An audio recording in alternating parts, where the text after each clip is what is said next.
ትዝታ ዘአራዳ።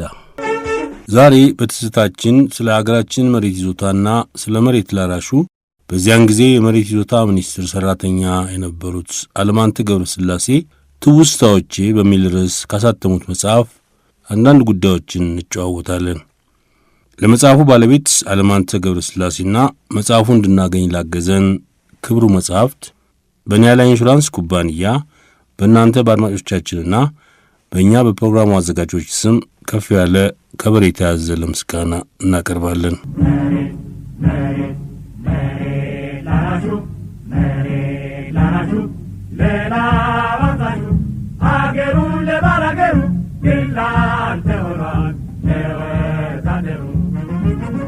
መሬት ላራሹ የሚለውን መፈክር በ1957 ዓ.ም ለመጀመሪያ ጊዜ በአደባባይ በሰላማዊ ሰልፍ ያስተዋወቁት የአዲስ አበባ ዩኒቨርሲቲ ኮሌጅ ተማሪዎች ነበሩ። የተማሪው ማኅበር መሪዎች ስለ አገራችን እጅግ የተለያዩና ዝብርቅርቅ ያለ የመሬት ስሪት አስተማማኝ መረጃ አልነበራቸውም። እንኳንስ የተማሪው እንቅስቃሴ በፖለቲካ ፓርቲ መልክ ተደራጅተው ለመንቀሳቀስ ጀምረው የነበሩት ስብስቦችም ቢሆኑ መሬት ላራሹ የሚለውን መፈክር በምን መልክ እንደሚተገብሩት የሚያሳይ ግልጽና ተጨባጭ የሆነ ዝርዝር ያለው ሐሳብ አልነበራቸውም። ደርግም ቢሆን የኢትዮጵያን መንግሥት ሥልጣን ሲጨበጥ ለሕዝብ ይፋ ያደረገው የመሬት ይዞታን በተመለከተ የለውጥ ሐሳብ አልነበረውም። ኢትዮጵያ ትቅደም የሚለው መፈክር ኢትዮጵያዊ ኅብረተሰባዊነት በሚል የፖለቲካ ፍልስፍና ተተካ። ኢትዮጵያዊ ኅብረተሰባዊነት ስለ መሬት ይዞታ መሻሻል አስፈላጊነትም ሆነ ይዘት የሚጠቁመው ነገር አልነበረም። ስለ ኢትዮጵያ መሬት ስሪት የተሻለ መረጃና ረዳድ የነበረን በመሬት ይዞታ ውስጥ ተቀጥረን እንሠራ የነበርነው እንኳ ቀደም ብሎ የተረቀቀውን የባለርስትና ጭሰኛ አዋጅ በየዓመቱ ከማገላበጥ በስተቀር አብዮት ቢፈነዳ ወይም አመቺ የፖለቲካ ለውጥ ቢከሰት ምን አይነት የመሬት ይዞታ ለውጥ ማድረግ እንደሚያስፈልግ የቋጠርነው ሐሳብ አልነበረም። የካቲት አብዮት ባልታሰበ ሁኔታና ፍጥነት በተከሰተበት ወቅት የመሬት ይዞታ ሚኒስቴር መስሪያ ቤት አስቀድሞ ያዘጋጀው መሬትን ላራሹ የሚያደርግ ረቂቅ አዋጅ ወይም ንድፈ ሐሳብ አልነበረውም። የባለርስትና ጭሰኛን ግንኙነት ለመወሰን የተረቀቀውን አዋጅ እንኳን ፓርላማው እንዲያጸድቀው ማድረግ ባልተቻለበት ሁኔታ መሬትን በእርግጥ ላራሹ የሚያደርግ አዋጅ ማሰብ ተፈጻሚነቱ ሩቅ ሆኖ የሚታይበት ጊዜ ነበር። ከዚህም በቀር የኋላ ኋላ እንደተረዳሁት በመስሪያ ቤቱ ውስጥ የነበረው የነቃ ሊባል የሚችለው ክፍል በተለያዩ ብሔር ተኮርና ሀገራዊ እንቅስቃሴዎች ውስጡን መደራጀትን ቅድሚያ ሰጥቶ የሚንቀሳቀስ ቡድን ነበር። የቅርብ ግንኙነት ከነበረን በማታ የጥናት ክበብ እየተገናኘን ስለ ለውጥ እንወያይ ከነበርነው 6 ጓደኛሞች መካከል ጣዕመ በየነ የኤርትራ ሕዝባዊ ነጻነት ግንባር አባል የነበረ ሲሆን ወንዶሰን ኃይሉ የወዝሊግ አባል ነበረ። ታምራት ከበደ ደግሞ ከመኢሶን ጋር ቀደም ያለ ግንኙነት ነበረው። ዘገየ አስፋው የኦነግ አመራር አባል ነበር። ከስድስታችን መካከል የካቲት አብዮት በፈነዳበት ጊዜ እኔና የአድዋው ተወላጅ አለማየሁ በዛብህ ብቻ ከማንኛውም ድርጅታዊ እንቅስቃሴ ጋር ግንኙነት አልነበረንም። ከመካከላችን ሦስታችን ማለትም ዘገየ አስፋው፣ ጣዕመ በየነና እኔ የድኅረ ምረቃ የሕግ ትምህርት ለመከታተል በአሜሪካ መንግሥት ተራድኦ እርዳታ ተልከን ለ2 ዓመታት ያህል ዊስኮንሲን ዩኒቨርሲቲ በፈረቃ ቆይተን ነበር። በዚህም ጊዜ የመሬት ይዞታ ለውጥ በተለያዩ አገሮች በምን መልክ እንደተከናወነ ጥናት ወስደናል። በመሆኑም ኢትዮጵያ ውስጥም የለውጥ ዕድል ቢከሰት የቀሰምነውን ትምህርት ከኢትዮጵያ ሁኔታ ጋር በማገናዘብ አንድ አይነት የመሬት ላራሹ ለውጥ ወደፊት ይኖራል ብለን ገምተናል። ሆኖም ሁላችንም ይህን ግምት በየአእምሮአችን ከመያዝ በዘለለ በዝርዝር ቁጭ ብለን የተወያየንበት ጊዜ አልነበረም። ከተማሪው ንቅናቄ ጎን የመሬት ይዞታ ለውጥ እንዲደረግ ይገፋፉ የነበሩ የውጭ አገር መንግስታት ነበሩ። አንደኛው ግፊት አድራጊ የስዊድን ተራድኦ ሲሆን ሌላው ደግሞ የአሜሪካን መንግሥት ነበር። የስዊድን ተራድኦ በጭላሎ የልማት ድርጅት አርሲ ክፍለ አገር አማካይነት ለገበሬዎች የተለያዩ የእርሻ ምርትን የሚያሳድጉ የእርሻ ግብዓቶች፣ ምርጥ ዘር፣ ማዳበሪያና በመስመር የመዝራትን የእርሻ ስልት የመሳሰሉ ያቀርብ ነበር። አዲሱ የእርሻ ቴክኖሎጂን አመርቂ ውጤት ማስገኘቱን ሲገነዘቡ ባለርስቶች ጭሰኞቻቸውን ከእርሻዎቻቸው ማባረርና በእርሻ መኪናዎች መጠቀም ሲጀምሩ የስዊድን ተራድኦ ለጭሰኞች መባረር ምክንያት መሆን ስላልፈለገ የባለርስትና ጭሰኛ ግንኙነት የሚወስነውን የሕግ ረቂቅ መንግሥት እንዲያውጅ በተለያየ መንገድ ያሳስብ ነበር። የአሜሪካ መንግሥትም እንዲሁ። በመጀመሪያ የአሜሪካ መንግሥት በቪየትናም፣ በቻይና፣ ኩባና ቦሊቪያ በመሳሰሉ የላቲን አሜሪካ አገሮች ከተገኘው ልምድ በመነሳት ኡራጓይ ውስጥ ፑንታ ዴል ኤስት በምትባል ከተማ ከተለያዩ የላቲን አሜሪካ አገሮች ከኩባ በስተቀር የመጡ መሪዎች በተገኙበት ስብሰባ ላይ የመሬት ይዞታ ማሻሻል አስፈላጊ መሆኑን የሚገልጽ ውሳኔ እንዲያስተላልፉ ጫና አሳድሮ ነበር። ዓላማው ግልጽ ነበር። ኮሙኒስቶች መሬት የሌለውን ገበሬ ድጋፍ የሚያገኙትና የመንግሥት ሥልጣን ለመያዝ የሚንደረደሩት መሬት ላራሹ በሚል እንቅስቃሴ አማካይነት መሆኑን በመገንዘብ ይህን መፈክር ከኮሙኒስት ኃይሎች አፍ ለመንጠቅ አሜሪካ የመሬት ይዞታን ማሻሻል አስፈላጊ ሆኖ አግኝተዋለች። ስለሆነም የመሬት ይዞታ መሻሻል በላቲን አሜሪካ ብቻ ሳይሆን በሌሎች አገሮችም የአሜሪካ የውጭ ጉዳይ ፖሊሲ አካል ሆኖ ቆይቷል። ለዚህም ነው የአሜሪካ መንግሥት የመሬት ይዞታ ሚኒስትር ባልደረቦችን ለከፍተኛ ትምህርት ስለ መሬት ይዞታ መሻሻል ጨምሮ ዊስኮንሲን ዩኒቨርሲቲ ሄዱ እንዲማሩ ያደረገው። እንዲሁም የተለያዩ አሜሪካዊ የሕግ ባለሙያዎች በአሜሪካን ተራድኦ በኩል በየመስሪያ ቤቱ ተመድበው አዋጆቹን በማርቀቅ የማይናቅ አስተዋጽኦ አድርገዋል። የባለርስትና ጭሰኛን ግንኙነት የሚወስነውን አዋጅ በመጀመሪያ ጊዜ ያረቀቀው ላንግደን ማርሽ የሚባል ሃርቫርድ ዩኒቨርሲቲ ሕግ ትምህርት ቤት ምሩቅ አሜሪካዊ ሲሆን እርሱን የተካውና ረዘም ላለ ጊዜ መስሪያ ቤቱን ያገለግለው የኮሎምቢያ ዩኒቨርሲቲ የሕግ ምሩቁ ጆን ብሩስ ተጠቃሽ ናቸው። የውጭ መንግሥታት በተለይ የአሜሪካን መንግሥት የመሬት ይዞታ ለውጥን ያበረታታ እንደነበር የሚያሳይ አንድ ሌላ ትውስታ አለኝ ይላሉ አለማንተ ገብረ ሥላሴ። ፊታውራሪ አበበ ገብሬ የመሬት ይዞታ ሚኒስትር በነበሩበት ጊዜ በረዳት ሚኒስትሩ በአቶ ኃይለ ልዑል ጌታሁን አሳሳቢነትና አቀነባባሪነት በመሬት ይዞታ ላይ በአፍሪካ የኢኮኖሚ ኮሚሽን አዳራሽ ውስጥ አንድ ትልቅ ዓለም አቀፋዊ ጉባኤ ተደርጎ ነበር። በዚህ ጉባኤ ላይ የተለያዩ አገር በቀልና የውጭ አገር ምሁራንና ባለሙያዎች ተሳትፈዋል። ከአገር በቀሎቹ ጥናት አቅራቢዎች መካከል ዝነኛው ኢትዮጵያዊ የኢኮኖሚክስ ምሁር ዶክተር እሸቱ ጮሌ ነበር። እሸቱ ስር ነቀል የመሬት ስሪት ለኢኮኖሚ እድገት አስፈላጊ እንደሆነ አስረድቷል። እኔም በበኩሌ ጨርጨር አውራጃ ሐረርጌ ውስጥ ያጠናነውን የመሬት ክርክር አይነትና ይዘት በማሳያነት የባለርስትና ጭሰኛ ግንኙነት በአዋጅ መወሰን እንዳለበት የመስሪያ ቤቱን አቋም አንጸባርቄ ነበር።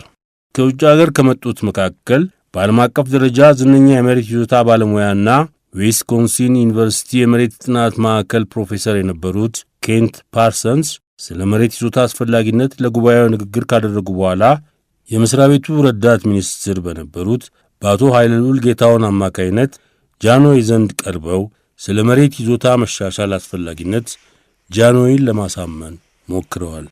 የፕሮፌሰሩ ሙከራ ግን በጃንሆይ ላይ የታሰበውን ውጤት አላሳደረም።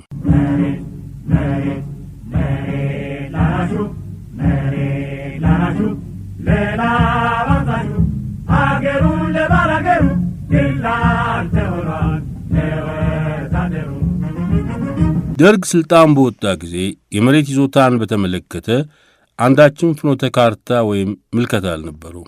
በመጠኑም ቢሆን ግን የጠቅላይ ሚኒስትር እንዳልካቸው ካቢኔ የመሬት ይዞታ ለውጥን አስፈላጊነት በመረዳት የመጀመሪያውን የመሬት ይዞታ ሚኒስትር አቶ በለጠ ገብረ ጻድቅን ከአምባሳደርነት ተልኳቸው መልሰው ለሁለተኛ ጊዜ የመሬት ይዞታ ሚኒስትር አድርጎ ሲሾም የእያንዳንዱ ባለርስት ይዞታ ከአንድ ጋሻ እንዳይበልጥ የካቢኔው ፖሊሲ እንዲሆን ሲሉ ተከራክረው ነበር።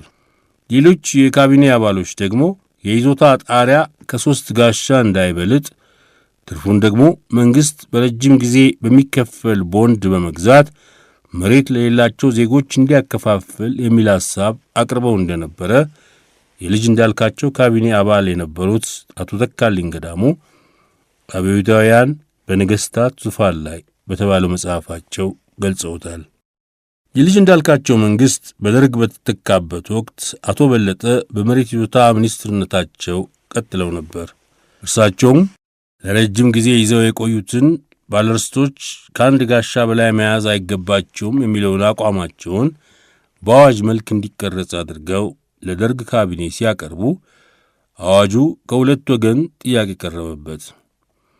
አንደኛ፣ አዋጁ ተቃውሞ አያስነሳም ወይ የሚል ጥያቄ የያዙ ወገኖች ነበሩ። የእርሳቸውም መልስ አሉታዊ ነበር። በሌላ ወገን ደግሞ የደርጉ የኢኮኖሚና ማኅበራዊ ጉዳዮች ሊቀመንበር የነበረው ሻምበል ሞገስ ወልደ ሚካኤል አዋጁ መሬትን የግል ንብረት የሚያደርግ መሆኑን ስላልደገፈ መሬት የመንግሥት መሆን አለበት የሚል ሐሳብ ይዞ ቀረበ። ከጥቂት ቀናት በኋላ የአንድ ጋሻ ሐሳባቸው በደርግ ዘንድ ተቀባይነት ሲያጣ አቶ በለጠ የመሬት ይዞታ ሚኒስቴር ባለሙያዎችን በመስሪያ ቤቱ መሰብሰቢያ አዳራሽ ሰብስበው በእኛ በኩል የሚቀርብ አማራጭ ሐሳብ እንዳለን ጥያቄ ያቀረቡልን። ከጊዜ በኋላ እንደተረዳሁት ስብሰባውን የጠሩትና አማራጭ እንዳለን የጠየቁን ሻምበል ሞገስና ጓደኞቹ ሻምበል ፍቅረ ሥላሴ ወግደረስ፣ ሻለቃ ደምሴ ደሬሳ ሌላ አማራጭ በመስሪያ ቤቱ ባለሙያዎች ዘንድ የታሰበ እንዳለ ስለነገሯቸው ነበር። ደርግ ከእርሳቸው ጀርባ ሄዶ የመስሪያ ቤቱን ባለሙያዎች በማነጋገሩ ቅር ተሰኝተው ነበር። ሆኖም ባለሙያዎች በተባልነው ዘንድ የመከርንበትና የተስማማንበት አማራጭ ሐሳብ አልነበረም። ይሁንና ከእኛ መካከል አንዳንዶቹ ከደርግ ከፍተኛ አባሎች ጋር በግል የሚተዋወቁና የሚገናኙ እንደነበረ ከወራት በኋላ ለማወቅ ችያለሁ። ከሻምበል ሞገስ ጋር ትውውቅ የነበረው አንደኛው የመሬት ይዞታ ባልደረባ የወዝሊክ በኋላም የሕዝብ ድርጅት አባል የነበረው ወንደሰን ኃይሉ ነው። ወንደሰን በዚያን ጊዜ በመሬት ይዞታ መስሪያ ቤት ተቀጥሮ የቆየው በጣም ለአጭር ጊዜ ነበር። ስለ ኢትዮጵያ መሬት ስሪትም ሆነ ስለ መሬት ይዞታ መሻሻል የነበረው ዕውቀትም ሆነ የትምህርት ዝግጅት አልነበረውም። አሜሪካን አገር በነበረው ግራ ዘመም የኢትዮጵያ ተማሪዎች እንቅስቃሴ ግን የማይናቅ ተሳትፎ የነበረው ሰው ነበር። ይልቁንም በአንድ ወቅት ዋሽንግተን ዲሲ በሚገኘው የኢትዮጵያ ኤምባሲ ላይ በተደረገው ሰላማዊ ሰልፍ ላይ በነበረው ተሳትፎ ምክንያት የአሜሪካ መንግሥት እርሱን አጎስ ገብረ ኢየሱስንና ውብሸት ከበደን ከአገር እንዲባረሩ አድርጓል። ወደ ኢትዮጵያ ከተመለሰም በኋላ በኢትዮጵያ መንግሥት መሥሪያ ቤቶች ለተወሰነ ጊዜ የሥራ ዕድል ተነፍቆት ቆይቶ የአፄ ኃይለ ሥላሴ መንግሥት ከመውደቁ ከአንድ ዓመት ተኩል በፊት ገደማ በመሬት ይዞታ ሚኒስቴር ተቀጥሮ ነበር። ከመቀጠሩ በፊት ከሻምበል ሞገስ ጋር የተዋወቀው በአዲስ አበባ ዩኒቨርሲቲ የማታ ተማሪዎችን ያስተምር በነበረበት ጊዜ ነው። አቶ በለጠ የመሥሪያ ቤቱን ኤክስፐርቶች በጠየቁን ወቅት ታየ ግሩሙ የሚባል የመሥሪያ ቤታችን ባልደረባ መሬት የመንግሥት መሆን አለበት ሲል ሐሳብ አቀረበ። ታየ ያቀረበው ሐሳብ እነ ሻምበል ሞገስና ጓደኞቹ ለአቶ በለጠ ከገለጹላቸው አማራጭ ጋር ተመሳሳይ ነበር። ታየ በዚያን ጊዜ በመሥሪያ ቤቱ ለ8 ዓመት ያህል የሠራ ቢሆንም ያቀረበው አማራጭ ያለውን ሁኔታ በትክክል ያገናዘብ አልነበረም። በዚያን ዘመን ባለሙያዎቹ ስናነሳ ከነበርናቸው ጥያቄዎች አንዱ በጊዜው የነበረው የኢትዮጵያ ሕገ መንግሥት አንቀጽ 130 በከብት እርባታ የሚተዳደሩ ኢትዮጵያውያን የሚኖሩበትን አካባቢ በሙሉ የመንግሥት ንብረት አድርጎ መደንገጉ ትክክል አለመሆኑን ነበር። አርብቶ አደሮች እንደ ደገኛው ሕዝብ በእርሻ ስለማይተዳደሩ መሬትን በግል ባለ ሀብትነት የመያዝ ልማድ የላቸውም በሚል እሳቤ መሬታቸውን በሙሉ የመንግሥት ንብረት እንደሆነ ደንግጎ ነበር። የዘላኖችን መሬት ብቻ ሳይሆን የሰቲት ሁመራንና የመተማ መሬትንም በተመሳሳይ አመለካከት የመንግሥት ነው በሚል ሰበብ ሊቀራመቱ ያሰፈሰፉ ብዙ ባለሥልጣኖች ነበሩ። ለምሳሌ ሰቲት ሁመራ ላይ ዶክተር ስዩም ሐረጎትና አቶ ቡልቻ ደመቅሳ እስከ 100 ጋሻ የሚደርስ መሬት ይዘው እንደነበረ በጊዜው ሰምቻለሁ። አዲያቦና ሸራሮ ሽሬ አውራጃ በሚገኘው የትግራይ ግዛትም ተመሳሳይ ዘመቻ ከራስ መንገሻ በኩል ተሰንዝሮ ነበር። እንዲሁም በአዋሽ ወንዝ አካባቢ ኢትዮጵያ ሙዝ ለማምረት እንድትችል የዓለም ባንክ ብድር ለመስጠት ሲያስብ ከአዋሽ ጀምሮ አፍደም እስከሚባል ቀበሌ ድረስ ያለው በጣም ሰፊ መሬት የአያቴ የራስ መኮንን ይዞታ ነው የሚል ጥያቄ ልዕልት ተናኘ ወርቅ አቅርበው ነበር።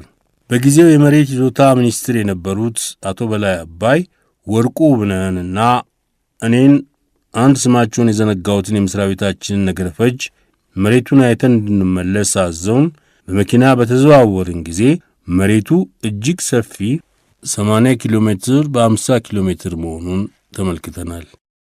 በእነዚህ ምክንያቶች በመስሪያ ቤቱ የነበርነው ወጣት ኤክስፐርቶች አርብቶ አደሮች የያዙትን መሬት የመንግሥት ይሆናል የሚለውን የአንቀጽ 130 ድንጋጌ አጥብቀን እንቃወም ነበር።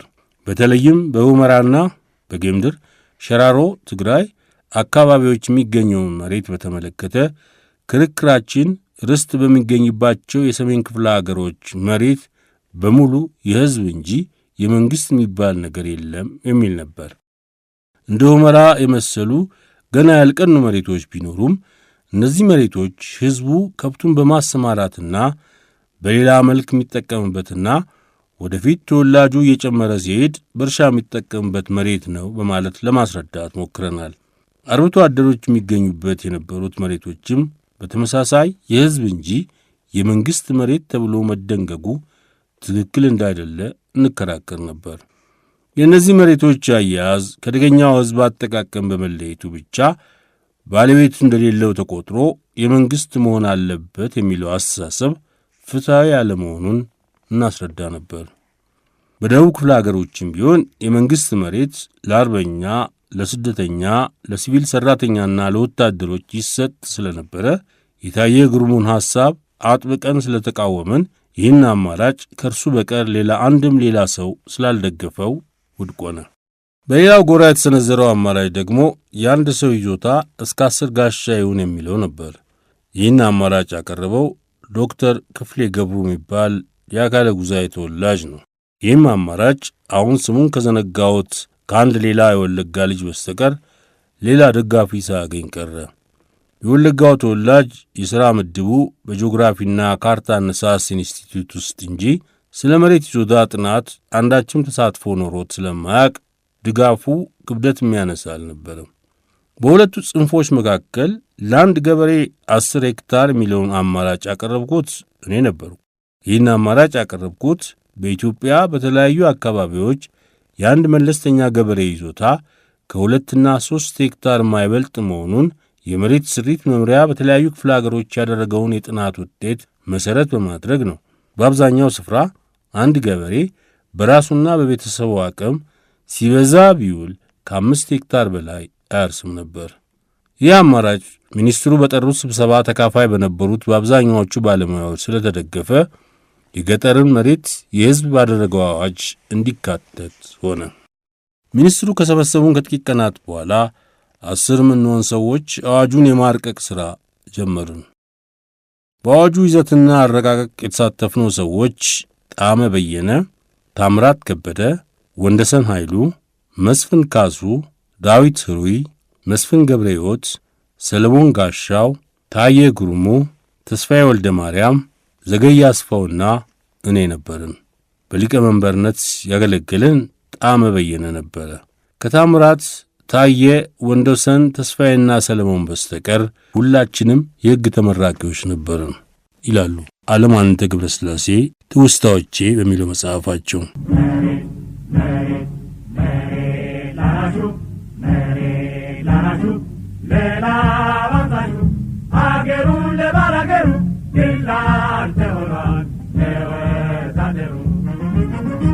የመሬት አዋጁን በማርቀቅ ስለተሳተፉት ግለሰቦች የሚጠቅሱ 2 መጽሐፍ ተመልክቻለሁ ይላሉ አለማንተ ገብረ ሥላሴ በመጽሐፋቸው። የሜሶን አባል የነበረው አንዳርጋቸው አስግድ ባሳተመው በአጭር የተቀጨው ረጅም ጉዞ ሜሶን በኢትዮጵያ ሕዝቦች ውስጥ በተባለው መጽሐፍ አዋጁ የተረቀቀው በመሬት ይዞታ ሚኒስትር ኤክስፐርቶች ነው ካለ በኋላ የሚከተለውን የተሳሳተ ገለጻ ጨምሮበታል። ከሜሶን እኔና መስፍን ካሱ ነበርን። ከያፓ የመስሪያ ቤት ቋሚ ተጠሪ አለማንተ ገብረ ሥላሴና በኋላም ተስፋዬ ታደሰ ገብረ መስቀል፣ ዶክተር ተስፋዬ ደበሳይና ዮሴፍ አዳነ ነበሩ። በባሮ ቱምሳ ዙሪያ ከነበሩት መካከል ሚኒስትሩ ዘገየ አስፋው፣ በፈቃዱ ዋቅጅራና ዮሐንስ ነጎ ነበሩ። በሕግዬ ሕዝባዊ ግንባር ሓርነት ኤርትራ መስመር ከነበሩት መካከል የአዋጅ አርቃቂ ኮሚቴ ሊቀመንበር የነበረው ጣመ ሥላሴ በየነ ነበረ። በዶክተር ዓለሙ አበበ ዙሪያ ከነበሩት መካከል ወንደሰን ኃይሉ ነበር። በመጨረሻም በአጠቃላይ በመስመርና በወዳጅነት ደረጃ ካልሆነ በስተቀር ከየትኛውም ድርጅት ወይም ቡድን ጋር ያልተሳሰሩ ሌሎች ተራማጆችና ዲሞክራቲክ ምሁራንም ነበሩ። ለምሳሌ ያህል ታምራት ከበደን፣ ታየ ግሩሙን፣ ዶክተር ክፍሌ ገብሩን፣ ኃይሉ ወልዳማኔልንና የመሳሰሉትን ለማስተዋወስ ይቻላል። ታምራት ከበደ የመጀመሪያዎቹ የመኢሶን አባላት መካከል ሲሆን ከድርጅቱ በየካቲት 1965 ተለይቶ የቆየ ነበር። በአጭር የተቀጨው ረጅም ጉዞ ገጽ 238። ይህ የአንዳርጋቸው ትርክት ፈጽሞ የተሳሳተ ነው ይላሉ አለማንተ ገብረ ሥላሴ።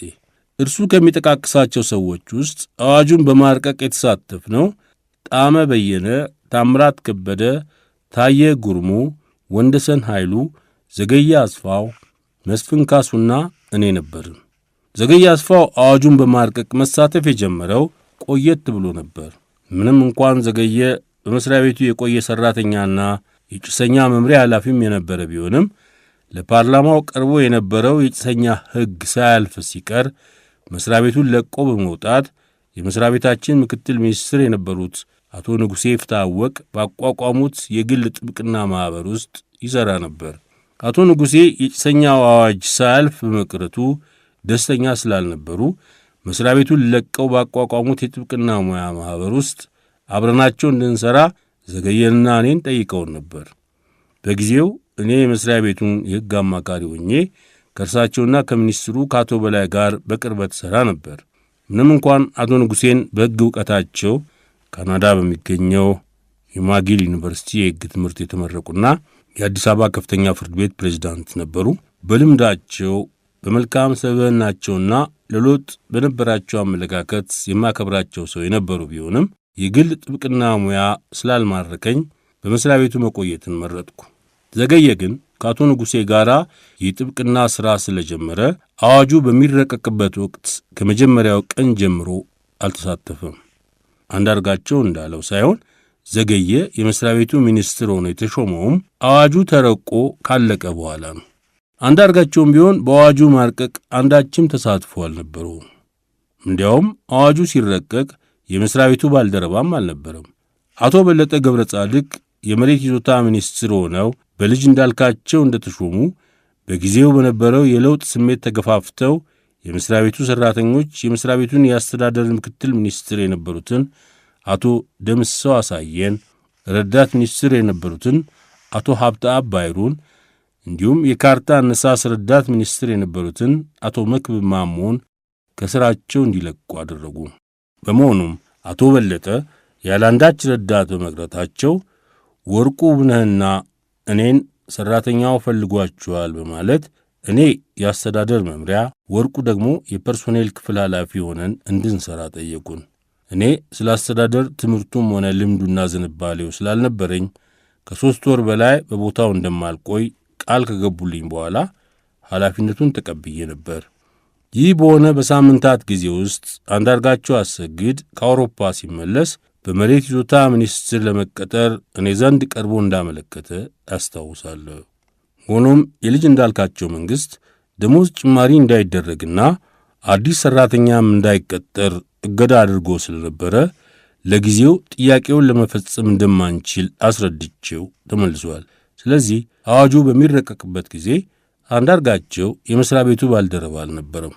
መሬት ይዞታ ውስጥ መቀጠር የቻለው አዋጁ ከወጣ በኋላ ሕጉን ለማስፈጸም በየክፍለ አገሮችና በዋናው መሥሪያ ቤት የሚያገለግሉ ሰዎች በብዛት በሚያስፈልጉበት ጊዜና ደርግ የልጅ እንዳልካቸውን የአዲስ ሰው ቅጥር እገዳ ካነሳልን በኋላ ነው።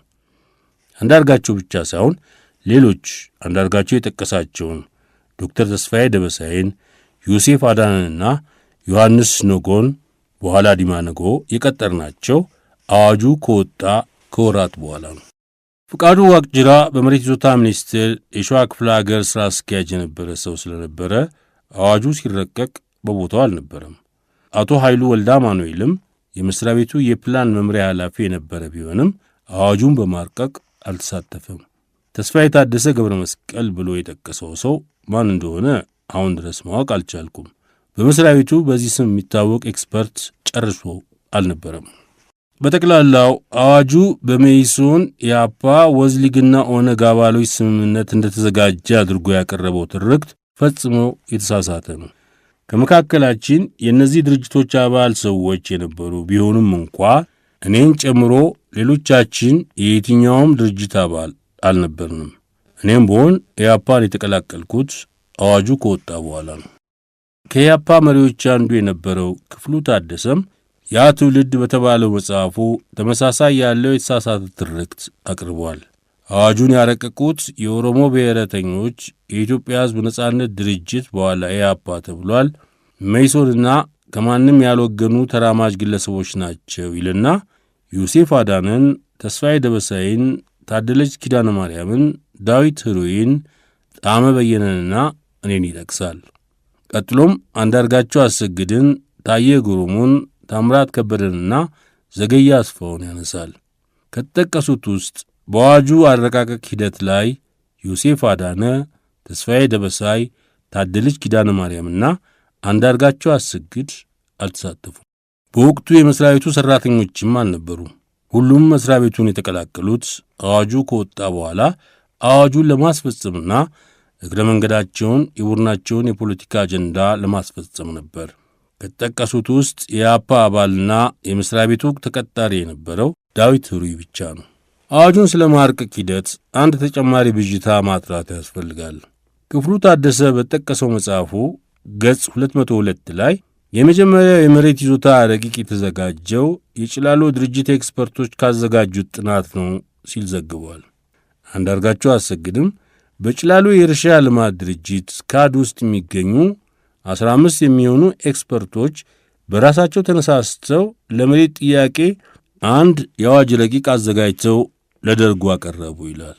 እርግጥ ነው የጭላሎ የእርሻ ልማት ድርጅት ኤክስፐርቶች ስለ መሬት ይዞታ ለውጥ ደርጉ 4ኛ ክፍለ ጦር ይሰበሰብ በነበረበት ጊዜ የለውጥ ሐሳባቸውን አቅርበው እንደነበረ የድርጅቱ መሪ የነበረው አቶ ሄኖክ ክፍሌ ከዓመታት በኋላ ዋሽንግተን በተገናኘንበት ጊዜ ነግሮኛል።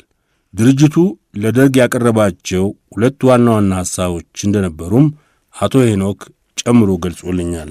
አንደኛው ሐሳብ የአንድ አራሽ ይዞታ ከ5 እስከ 7 ሄክታር እንዲሆን የሚል ሲሆን፣ ሁለተኛው ደግሞ አዋጁን ለማስፈጸም የገበሬ ማኅበራት መቋቋም አስፈላጊ መሆኑን ነው።